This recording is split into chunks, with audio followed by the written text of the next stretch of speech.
Sur la berge de la rive Mosca et juste en face du Kremlin se trouve le siège de Rosneft, un géant pétrolier étatique qui opère dans le monde entier.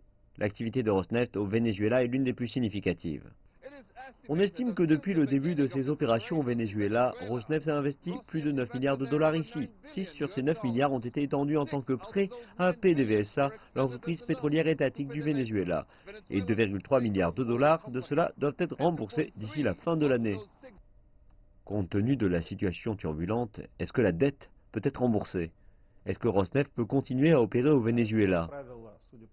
Il semble que la Russie a dépêché au Venezuela des membres d'entreprises de sécurité privées.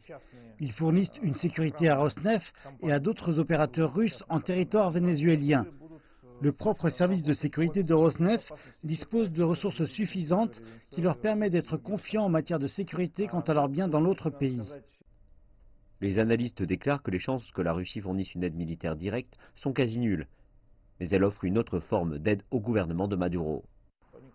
Nicolás Maduro a parié sur la Russie et il voit le pays comme garantie de sécurité et de fonctionnement sur des atouts énergétiques du Venezuela.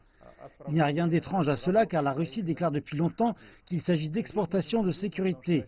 Elle offre cette option à plusieurs pays. Le premier à l'utiliser a été la Syrie et il est sûr de dire qu'ils ne l'ont pas regretté. Le Venezuela et la Russie ont confirmé que certaines entreprises majeures du Venezuela vont prochainement déplacer leurs opérations en Russie. C'est un geste qui bénéficiera tant aux banques russes que vénézuéliennes, signifiant qu'elles géreront des montants significatifs d'argent venant de la vente de pétrole vénézuélien.